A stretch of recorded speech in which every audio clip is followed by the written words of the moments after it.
ನಮಸ್ಕಾರ ಸ್ನೇಹಿತರೆ, ತಮ್ಮೆಲ್ಲರಿಗೂ Shri organic chicken and goat farming ಚಾನಲ್ಗೆ ಸ್ವಾಗತ. ನಾನು ಶ್ರೀನಿವಾಸ್. ಸ್ನೇಹಿತರೆ, ಈ ದಿನ ಪ್ರಮುಖವಾಗಿ ನಾನು ತಮ್ಮೊಂದಿಗೆ ಹಂಚಿಕೊಳ್ಳಲು ಇಷ್ಟಪಡುವಂತಹ ವಿಚಾರ ಏನು ಅಂತ ನೋಡೋದಾದ್ರೆ, ಹೊಸದಾಗಿ ಕುರಿ ಅಥವಾ ಮೇಕೆ ಸಾಕಾಣಿಕೆ ಮಾಡ್ತಾ ಇರುವಂತಹ ರೈತರೇನಿದ್ದಾರೆ ಅವರು ಪ್ರಮುಖವಾಗಿ ತೆಗೆದುಕೊಳ್ಳಬೇಕಾದಂತಹ ನಿರ್ಧಾರಗಳು ಅಥವಾ ಕ್ರಮಗಳ ಕುರಿತಾಗಿ ಒಂದಷ್ಟು ಮಾಹಿತಿಯನ್ನ ನಾನು ತಮ್ಮ ಜೊತೆ ಹಂಚಿಕೊಳ್ತಾ ಹೋಗ್ತೇನೆ. ಸೊ ಈ ವಿಚಾರವನ್ನ ಹಂಚಿಕೊಳ್ಳಲು ಪ್ರಮುಖ ಕಾರಣ ಏನು ಅಂತ ನೋಡೋದಾದ್ರೆ, ಈಗಾಗಲೇ ನಮ್ಮ ಸಬ್ಸ್ಕ್ರೈಬರ್ ಒಬ್ರು ಒಂದು ಕಮೆಂಟ್ ಅಲ್ಲಿ ಕೇಳಿದ್ದಾರೆ, ಸರ್ ದಯವಿಟ್ಟು ಈ ಹೊಸದಾಗಿ ಕುರಿ ಅಥವಾ ಮೇಕೆ ಸಾಕಾಣಿಕೆ ಮಾಡ್ತಾ ಇರೋರು ಯಾವೆಲ್ಲ ಮೇವನ್ನ ಬೆಳೆಸ್ಕೋಬೇಕು, ಯಾವ ರೀತಿಯಾದಂತಹ ಕ್ರಮಗಳನ್ನ ತಗೋಬೇಕು, ಈ ಕುರಿತು ಒಂದಷ್ಟು ಮಾಹಿತಿ ಕೊಡಿ ಅಂತ ಕೇಳಿದ್ದಾರೆ. ಆ ಕುರಿತಾಗಿ ನನಗಿರುವಂತಹ ಒಂದಷ್ಟು ಮಾಹಿತಿಯನ್ನು ತಮ್ಮ ಜೊತೆ ಹಂಚ್ಕೊಳ್ತಾ ಹೋಗ್ತೇನೆ. ನೋಡಿ, ಪ್ರಮುಖವಾಗಿ ನಾವೀಗ ಏನು ನಿರ್ಧರಿಸಿದ್ದೀವಿ ಕುರಿ ಅಥವಾ ಮೇಕೆಯನ್ನು ಸಾಕಾಣಿಕೆ ಮಾಡಬೇಕು ಅಂತ ನಮ್ಮ ಮನಸ್ಸಲ್ಲಿ ದೃಢವಾಗಿ ನಿಶ್ಚಯ ಮಾಡ್ಕೊಂಡಿದ್ದೀವಿ ಅಂದ ಕೂಡಲೇ ನಮ್ಮ ಒಂದು ಆಲೋಚನೆಗೆ ಒಂದಷ್ಟು ವಿಚಾರಗಳು ಬರಬೇಕಾಗತ್ತೆ. ಮೊದಲನೇದು ಏನು ಅಂತ ನೋಡೋದಾದರೆ, ನಾನು ಕುರಿಯನ್ನು ಸಾಕಾಣಿಕೆ ಮಾಡ್ತೀನ ಅಥವಾ ಮೇಕೆಯನ್ನು ಸಾಕಾಣಿಕೆ ಮಾಡ್ತೀನ, ಕುರಿ ಅಥವಾ ಮೇಕೆ ಎರಡನ್ನೂ ಸಾಕಾಣಿಕೆ ಮಾಡ್ತೀನ, ಹಾಗಾದರೆ ಅದನ್ನು ಎಲ್ಲಿಂದ ತರಬೇಕು, ಸಂತೆಯಿಂದ ತರ್ತೀನ ಅಥವಾ ಫಾರ್ಮಿಂದ ತರ್ತೀನ ಅನ್ನೋಂಥ ಒಂದಷ್ಟು ಮಾಹಿತಿಗಳು ನಿಮಗೆ ಏನು ನಿಮ್ಮ ತಲೆಯಲ್ಲಿ ಇರಬೇಕಾಗುತ್ತೆ. ನೋಡಿ, ಫಾರ್ಮಿಂದ ತರೋದಾದರೆ, ಯಾವುದೋ ಬೇರೆ ಫಾರ್ಮಿಂದ ತರೋದಾದರೆ ನಿಮಗೆ ಉತ್ತಮ ಗುಣಮಟ್ಟದ ಮೇಕೆ ಅಥವಾ ಕುರಿಗಳು ಸಿಗುವಂತಹ ಸಾಧ್ಯತೆ ಹೆಚ್ಚಾಗಿರುತ್ತೆ. ಆದರೆ ಬೆಲೆ ಅಂತ ನೋಡಿದಾಗ ಫಾರ್ಮ್ ಹತ್ರ ಕೊಂಡ್ಕೊಳ್ಳುವಂಥ ಸಂದರ್ಭದಲ್ಲಿ ನಿಮಗೆ ಸಂತೆಗೆ ಹೋಲಿಕೆ ಮಾಡಿದಂತಹ ಸಂದರ್ಭದಲ್ಲಿ, ಕಂಪೇರ್ ಮಾಡಿಕೊಂಡಂತಹ ಸಂದರ್ಭದಲ್ಲಿ ಸ್ವಲ್ಪ ಬೆಲೆ ಹೆಚ್ಚಾಗುವಂತಹ ಸಾಧ್ಯತೆಗಳು ಇರ್ತವೆ. ಕಾರಣ ಇಷ್ಟೇ, ನಾವು ಅವಶ್ಯಕತೆ ನಮಗಿರೋದ್ರಿಂದ ನಾವು ಫಾರ್ಮ್ ಹತ್ರ ಹೋಗಿರ್ತೀವಿ. ಆದ್ದರಿಂದ ಅಲ್ಲಿ ಅವರು ಒಂಚೂರು ಬೆಲೆಯನ್ನು ಏರಿಸಿರ್ತಾರೆ. ಮತ್ತು ಅಲ್ಲಿಂದ ಮೇಕೆ ಅಥವಾ ಕುರಿಯನ್ನು ತಗೊಂಬಂದಂಥ ಸಂದರ್ಭದಲ್ಲಿ ನಮಗೆ ಅಲ್ಲಿ ಒಂದು ನಂಬಿಕೆ ಕ್ರಿಯೇಟ್ ಆಗ್ತಾ ಹೋಗುತ್ತೆ. ನಾಳೆ ಬೆಳಗ್ಗೆ ಏನಾದರೂ ಸಮಸ್ಯೆ ಆದರೆ ಅವ್ರನ್ನ ನೇರವಾಗಿ ಪ್ರಶ್ನೆ ಮಾಡಬಹುದಾಗಿದೆ. ಎರಡನೇ ವಿಚಾರ ಏನು ಅಂತ ನೋಡಿದಾಗ, ನೀವು ಸಂತೆಗೆ ಹೋಗಿ ತಗೊಂಡಂತಹ ಸಂದರ್ಭದಲ್ಲಿ ನಿಮಗೆ ಬೇಕಾದಂತಹ ಹಲವಾರು ರೀತಿಯಾದಂತಹ ಜೀವಿಗಳು ಅಲ್ಲಿ ಸಿಗ್ತಾ ಹೋಗ್ತವೆ. ಅಂದರೆ ಭಿನ್ನವಾದಂತಹ ಮೇಕೆ ಕುರಿಗಳು, ತಳಿಗಳು ಸಿಗ್ತಾ ಹೋಗ್ತವೆ. ಮತ್ತು ಬೆಲೆ ನೋಡಿದಾಗಲೂ ಅಷ್ಟೇ ಒಂದು ರೀತಿ ರೀಸನಬಲ್ ಪ್ರೈಸ್, ಅಂದರೆ ಸರ್ವೇ ಸಾಮಾನ್ಯಕ್ಕೆ ಕಮ್ಮಿ ಬೆಲೆಯಲ್ಲಿ ಅಥವಾ ಏನು ಸಮಾನವಾದಂತಹ ಬೆಲೆಯಲ್ಲಿ ಸಿಗುವಂತಹ ಸಾಧ್ಯತೆ ಹೆಚ್ಚಾಗಿರುತ್ತೆ. ಕಾರಣ ಇಷ್ಟೇ, ಪ್ರತಿಯೊಬ್ಬ ರೈತ ಸಂತೆಗೆ ಬಂದಿರ್ತಾನಂದ್ರೆ ತನ್ನ ಯಾವುದೋ ಕಷ್ಟಕ್ಕೆ ತನ್ನ ಒಂದು ಮೇಕೆ ಅಥವಾ ಕುರಿಯನ್ನು ಮಾರಾಟ ಮಾಡ್ಲಿಕ್ಕೆ ಬಂದಿರ್ತಾರೆ. ಆದ್ದರಿಂದ ನಿಮಗೆ ರೀಸನಬಲ್ ಪ್ರೈಸಲ್ಲೇ ಸಿಗೋವಂಥ ಸಾಧ್ಯತೆ ಇರುತ್ತೆ. ಆದರೆ ಇಲ್ಲಿ ತಾವು ಪ್ರಮುಖವಾಗಿ ಗಮನಿಸಬೇಕಾಗಿರುವಂತಹ ಅಂಶ ಏನು ಅಂತ ನೋಡೋದಾದರೆ, ಅಲ್ಲಿ ರೋಗ ಬಂದಿರುವಂತಹ ಕುರಿ ಅಥವಾ ಮೇಕೆಯನ್ನು ಹೊಡ್ಕೊಂಡು ಬಂದಿರುವಂತಹ ಸಾಧ್ಯತೆ ಇರುತ್ತೆ. ಅಥವಾ ಏನು ಬೆದೆಗೆ ಬರದೇ ಇರುವಂತಹ ಅಥವಾ ಗರ್ಭ ಕಟ್ಟದೇ ಇರುವಂತಹ ಮೇಕೆಗಳನ್ನು ತಂದು ಅಥವಾ ಕುರಿಗಳನ್ನು ತಂದು ಮಾರಾಟ ಮಾಡುವಂತಹ ಸಾಧ್ಯತೆಗಳಿರ್ತವೆ. ಇನ್ಯಾವುದೋ ರೀತಿಯಾದಂಥ ಆರೋಗ್ಯ ಸಮಸ್ಯೆಗಳಿರುವಂತಹ ಮೇಕೆ ಅಥವಾ ಕುರಿಯನ್ನು ತಂದಿರ್ತಾರೆ. ಅದ್ರ ಬಗ್ಗೆ ನೀವು ಜಾಗರೂಕತೆ ವಹಿಸೋದು ತುಂಬ ಮುಖ್ಯ ಆಗ್ತಾ ಹೋಗುತ್ತೆ.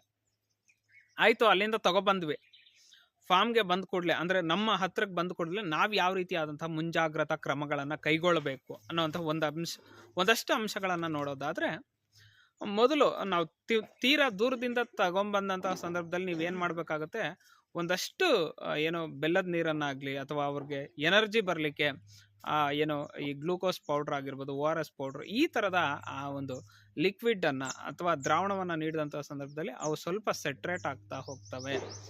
ಬೇಗ ಮೇವನ್ನು ತಿನ್ನೋದಿಲ್ಲ. ತುಂಬ ದೂರದಿಂದ ತೊಗೊಂಬಂದಂಥ ಸಂದರ್ಭದಲ್ಲಿ ಆ ಟ್ರಾವೆಲಲ್ಲಿ ಅವು ಸ್ವಲ್ಪ ಏನು ಸುಸ್ತಾಗಿರ್ತವೆ. ಆದ್ದರಿಂದ ಅವುಗಳಿಗೆ ರೆಸ್ಟ್ ಮಾಡಲಿಕ್ಕೆ, ಸುಧಾರಿಸ್ಕೊಳ್ಳಿಕ್ಕೆ ನಾವು ಸಮಯ ಕೊಡಬೇಕಾಗತ್ತೆ.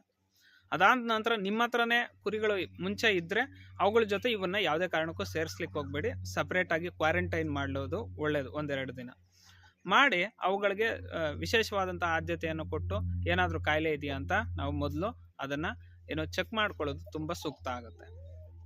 ಸೊ ಇದಾದ ಮೇಲೆ ಏನು ಮಾಡಬೇಕು, ನಾವು ಮೊದಲನೇದಾಗಿ ಅವುಗಳಿಗೆ ಡಿವಾರ್ಮಿಂಗ್ ಅಥವಾ ಜಂತು ಹುಳದ ಔಷಧವನ್ನು ನೀಡಬೇಕಾಗುತ್ತೆ.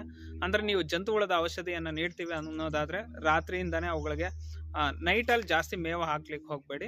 ಮಾರ್ನಿಂಗ್ ಎದ್ದು ಕೂಡಲೇ ಏನು ಮಾಡಬೇಕಾಗತ್ತೆ, ಒಂದಷ್ಟು ಸಿಹಿಯನ್ನು ಕೊಡಿ ಅವುಗಳಿಗೆ. ನೀವು ಬೆಲ್ಲ ಆಗಿರ್ಬೋದು, ಇನ್ಯಾವುದೇ ರೀತಿಯಾದಂಥ ಸಿಹಿಯನ್ನು ತಿನ್ನಿಸಿದಂಥ ಸಂದರ್ಭದಲ್ಲಿ ಆ ಹೊಟ್ಟೆಯಲ್ಲಿ ಏನಾದರೂ ಜಂತು ಹುಳಗಳು ಇದ್ದಂತಹ ಸಂದರ್ಭದಲ್ಲಿ ಅವೆಲ್ಲ ಸಿಹಿಗೆ ಅಟ್ರಾಕ್ಟ್ ಆಗಿ ಆ ಕರಳಲ್ಲಿ ಬರ್ತವೆ. ಎಲ್ಲ ರೀತಿಯಾದಂತಹ ವಾಮ್ಸ್ ಅಂತ ಏನು ಕರಿತೀವಿ, ಆ ರೀತಿಯಾದಂತಹ ಹುಳಗಳು, ಅದು ಟೇಪ್ ವಾಮ್ ಆಗಿರ್ಬೋದು, ರಿಂಗ್ ವಾಮ್ ಆಗಿರ್ಬೋದು, ಈ ರೀತಿ ಬೇರೆ ಬೇರೆ ಒಂದು ಹುಳಗಳು ಅಥವಾ ಏನು ಜಂತು ಹುಳ ಅಂತ ಏನು ಕರಿತೀವಿ, ಇವೆಲ್ಲ ಕರಳು ಬಳ್ಳಿ ಹತ್ರ ಬರ್ತವೆ. ಅವು ಆ ಜಾಗದಲ್ಲೇ ಹೆಚ್ಚಾಗಿರ್ತವೆ. ಆ ಸಂದರ್ಭದಲ್ಲಿ ನಾವು ಈ ಒಂದು ಏನು ಬೇರೆ ಬೇರೆ ರೀತಿಯಾದಂತಹ ಜಂತು ಹುಳದ ಔಷಧಿಗಳಿದ್ದಾವೆ. ನೀವು ನೋಡೋದಾದರೆ ಈ ಆಲ್ಬೂಮರ್ ಅನ್ನೋದು ತುಂಬ ಎಫೆಕ್ಟಿವ್ ಆಗಿ ಕೆಲಸ ಮಾಡ್ತಾ ಹೋಗುತ್ತೆ. ಮತ್ತು ಆಲ್ಬೂಮರ್ ಆಗಿರಬಹುದು, ನೀಲ್ ಜೆಲ್ ಆಗಿರಬಹುದು, ಇನ್ನೂ ತುಂಬ ರೀತಿಯಾದಂತಹ ಒಂದು ಜಂತು ಹುಳದ ಔಷಧಿಗಳು ನಿಮ್ಗೆ ಮಾರುಕಟ್ಟೆಯಲ್ಲಿ ಸಿಗ್ತಾ ಹೋಗ್ತವೆ. ಒಂದನ್ನೇ ಬಳಸಬೇಡಿ, ಸದಾ ಚೇಂಜ್ ಮಾಡ್ತಾ ಇರೋದು ಒಳ್ಳೆಯದು.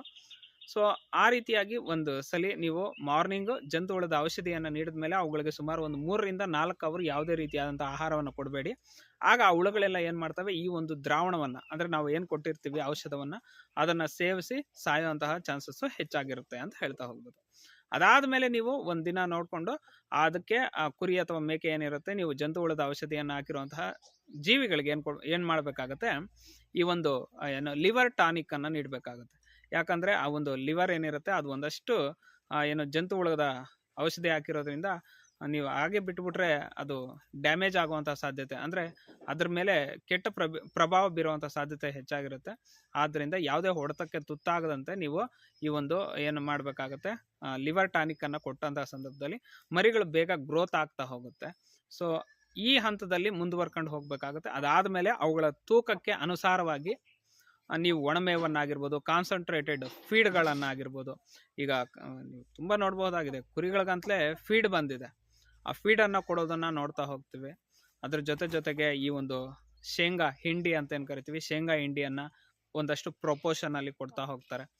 ಮತ್ತು ಗೋವಿನ ಜೋಳ ಅಥವಾ ಮುಸ್ಕಿನ ಜೋಳ ಅಂತ ಏನು ಕರಿತೀವಿ, ಆ ರೀತಿಯಾದಂಥ ಜೋಳವನ್ನು ಇದನ್ನೆಲ್ಲ ಮಿಕ್ಸ್ ಮಾಡಿ ಮತ್ತು ಅದ್ರ ಜೊತೆಗೆ ಏನೋ ಈ ಒಂದು ಲಿವರ್ ಟಾನಿಕನ್ನು ಹಾಕಿ ಕೊಟ್ಟಂತಹ ಸಂದರ್ಭದಲ್ಲಿ ನಿಮ್ಮ ಕುರಿ ಅಥವಾ ಮೇಕೆಗಳು ಬೇಗ ಗ್ರೋತ್ ಆಗ್ತಾ ಹೋಗುತ್ತೆ. ಸೊ ಇದು ನಾವು ಸಾಕಾಣಿಕೆ ಮಾಡುವಂತಹ ಪ್ರೋಸೆಸ್ಸು. ಈ ಸಂದರ್ಭದಲ್ಲಿ ನಾವು ಒಂದು ಟೆಂಪ್ರೇಚರ್ ಇದನ್ನು ಒಂದನ್ನು ಇಟ್ಕೊಂಡು ಸಲಕರಣವನ್ನು ಕುರಿಗಳಿಗೆ ಯಾವುದಾದ್ರೂ ಕುರಿ ಅಥವಾ ಮೇಕೆ ಸಪ್ಪಗಿದ್ದಂಥ ಸಂದರ್ಭದಲ್ಲಿ, ಆಹಾರವನ್ನು ಸ್ವೀಕರಿಸದೇ ಇದ್ದಂಥ ಸಂದರ್ಭದಲ್ಲಿ ಅದನ್ನು ಚೆಕ್ ಮಾಡ್ಕೋಬೇಕಾಗತ್ತೆ. ಆ ರೀತಿಯಾಗಿ ಚೆಕ್ ಮಾಡ್ಕೊಳ್ಳೋದು ಸಹ ತುಂಬ ಉತ್ತಮ ಆಗುತ್ತೆ. ಮತ್ತು ಜ್ವರಕ್ಕೆ ಬೇಕಾದಂತಹ ಒಂದಷ್ಟು ಟ್ಯಾಬ್ಲೆಟ್ ಎಲ್ಲ ಸಂದರ್ಭಗಳಲ್ಲೂ ನಾವು ಡಾಕ್ಟರ್ ಮೇಲೆ ಅವಲಂಬನೆ ಆಗೋದಕ್ಕಿಂತಲೂ ಅವ್ರನ್ನ ಕೇಳಿ ಅವರ ಸಲಹೆ ಮೇರೆಗೆ ಒಂದಷ್ಟು ಔಷಧಿಗಳನ್ನು ತಮ್ಮ ಬಳಿನೇ ಇಟ್ಕೊಂಡಂತಹ ಸಂದರ್ಭದಲ್ಲಿ ಸೊ ಯಾವುದೇ ರೀತಿಯಾದಂತಹ ಸಮಸ್ಯೆಗಳು ಉಂಟಾದಾಗ, ಕೆಮ್ಮಿಗಾಗಿರ್ಬೋದು, ಬೇದಿ ಹೊಡೆಯೋದಕ್ಕಾಗಿರ್ಬೋದು, ನೆಗಡೆಗಾಗಿರ್ಬೋದು ಅಥವಾ ಜ್ವರಕ್ಕಾಗಿರ್ಬೋದು, ಈ ರೀತಿ ಸಣ್ಣ ಪುಟ್ಟ ಸಮಸ್ಯೆಗಳಿಗೆ ನಮ್ಮ ಹತ್ರನೇ ಔಷಧಗಳನ್ನು ಇಟ್ಕೊಂಡು ಕೊಡೋದು ತುಂಬ ಸೂಕ್ತ ಆಗುತ್ತೆ ಅಂತ ನನ್ನ ಅಭಿಪ್ರಾಯ.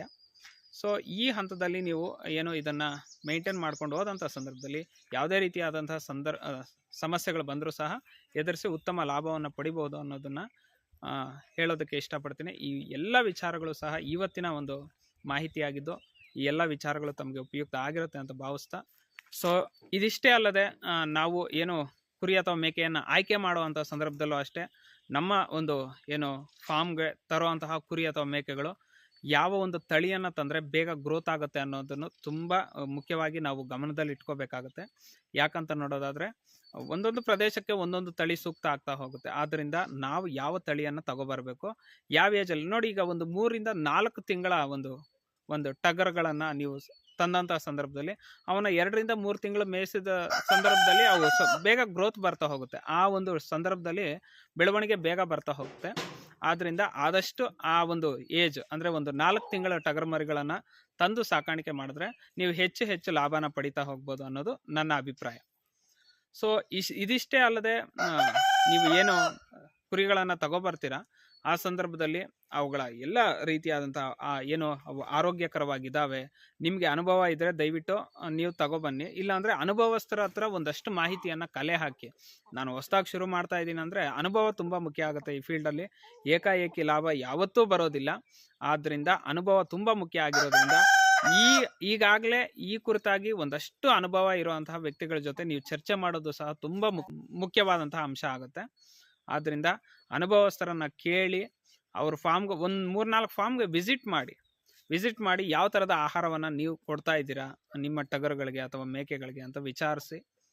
ಸೊ ಗ್ರೋತ್ ಬರಬೇಕಾದ್ರೆ ಯಾವ ಥರದ ಒಂದು ಆಹಾರ ತುಂಬ ಮುಖ್ಯ ಆಗುತ್ತೆ, ಯಾವ ಥರದ ಲಿವರ್ ಟಾನಿಕ್ ಮುಖ್ಯ ಆಗುತ್ತೆ, ಕಾನ್ಸಂಟ್ರೇಟೆಡ್ ಫೀಡ್ನ ಯಾವ ಪ್ರಪೋರ್ಷನಲ್ಲಿ ಕೊಡಬೇಕು, ಇದೆಲ್ಲ ಮಾಹಿತಿಯನ್ನು ಕಲೆ ಹಾಕ್ಕೊಳ್ಳೋದು ತುಂಬ ಮುಖ್ಯ. ಏಕಾಏಕಿ ನನ್ನ ಹತ್ರ ಹಣ ಇದೆ, ಒಂದು 10 ಟಗರ್ ತರ್ತೀನಿ ಅಥವಾ 30 ಟಗರ್ ತರ್ತೀನಿ, ನಾನೊಂದು ಫಾರ್ಮ್ನ ಕನ್ಸ್ಟ್ರಕ್ಷನ್ ಮಾಡಿಸಿದ್ದೀನಿ, ಅದರೊಳಗಡೆ ಬಿಟ್ಟು ನೇರ ಸಾಕಾಣಿಕೆ ಮಾಡ್ತೀನಿ ಅಂದರೆ ಅದು ತುಂಬ ತಪ್ಪಾಗುತ್ತೆ. ಯಾಕಂದರೆ ಅನುಭವ ಇಲ್ಲದೆ ಯಾವುದೇ ಕಾರ್ಯದಲ್ಲಿ ನಾವು ಕೈ ಹಾಕ್ಲಿಕ್ಕೆ ಹೋಗಬಾರ್ದು. ಕೈ ಹಾಕಿದಂಥ ಸಂದರ್ಭದಲ್ಲಿ ಕೈ ಸುಟ್ಕೊಳ್ಳೋವಂಥ ಸಾಧ್ಯತೆ ಹೆಚ್ಚಾಗಿರುತ್ತೆ. ಆದ್ದರಿಂದ ಒಂದಷ್ಟು ಅನುಭವಿಗಳ ಒಂದು ವಿಚಾರವನ್ನು ಅಂದರೆ ಮಾಹಿತಿಯನ್ನು ಕಲೆ ಹಾಕ್ಕೊಂಡು ಆ ಬೇಸಿಸ್ ಮೇಲೆ ನೀವು ವರ್ಕ್ ಮಾಡಿದಂಥ ಸಂದರ್ಭದಲ್ಲಿ ಖಂಡಿತವಾಗ್ಲೂ ಲಾಭಗಳನ್ನು ಗಳಿಸಬಹುದು ಅನ್ನೋದು ನನ್ನ ಅಭಿಪ್ರಾಯ. ನಿಮಗೆ ಇರುವಂಥ ಒಂದಷ್ಟು ಯಾವುದಾದ್ರೂ ಸಲಹೆಗಳಿದ್ದಂಥ ಸಂದರ್ಭದಲ್ಲಿ ಈ ಕುರಿತಾಗಿ ತಿಳಿಸ್ಕೊಡಿ.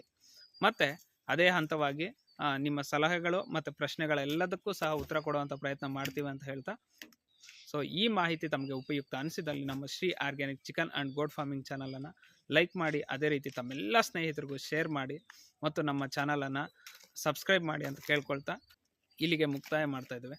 ನಮಸ್ಕಾರ, ಧನ್ಯವಾದಗಳು.